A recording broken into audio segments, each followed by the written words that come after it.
এই অঞ্চলটার দিকে একটু নজর দিন। এর আকার দুটো পাকিস্তানের মতো বিশাল, কিন্তু এটা কোনো জমি নয়, বরং একটি আবর্জনার স্তূপ।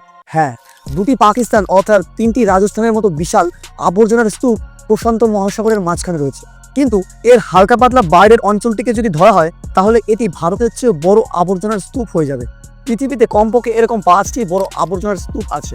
বছরের পর বছর ধরে এগুলো শুধু জমা হতেই থাকবে, যা মাছ ও তাদের ইকোসিস্টেমকে আরও বিষাক্ত করে তুলবে। অনেক রিপোর্ট অনুসারে 2040 সালের মধ্যে সমুদ্রগুলিতে প্লাস্টিকের পরিমাণ 3 গুণ বেড়ে যাবে, অর্থাৎ সমুদ্রের মাছের চেয়ে প্লাস্টিকের পরিমাণ বেশি হয়ে যাবে। আজ 71% সামুদ্রিক পাখি এবং 30% কচ্ছপের মধ্যে প্লাস্টিক বা মাইক্রোপ্লাস্টিক পাওয়া যাচ্ছে, এবং এর ফলে 50% প্রাণী মারা যাচ্ছে দমবন্ধ হয়ে। পোর্টল্যান্ড ইউনিভার্সিটির একটি গবেষণাতে এটি খুঁজে পাওয়া গেছে যে আমেরিকার যেসব মাছ খাওয়া হচ্ছে তার মধ্যে 99%-এর মধ্যে মাইক্রোপ্লাস্টিক পাওয়া গেছে। অন্য একটি গবেষণায় তো 100% মাছের নমুনার মধ্যেই মাইক্রোপ্লাস্টিক পাওয়া গেছে।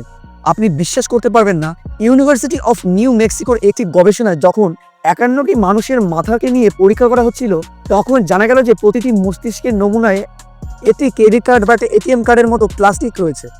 মস্তিষ্কের ওজনের 5% প্রায় 6 থেকে 7 গ্রাম বিশুদ্ধ প্লাস্টিক রয়েছে, মানে আমাদের মাথায়। ভাবুন, ফুসফুস, কিডনি এবং অন্যান্য অঙ্গদের কথা বাদই দিলাম। এই পরীক্ষাটি তো আমেরিকানদের উপর করা হয়েছিল। ভারতীয়দের মধ্যে এই প্লাস্টিকের সম্ভাবনা অনেক বেশি, কারণ ভারতের মধ্যে তো কোনো নিয়মকানুন নেই প্লাস্টিক নিয়ে। বাতাস, জল, খাবার কিছুতেই নেই। ভালো লাগলে লাইক অ্যান্ড সাবস্ক্রাইব।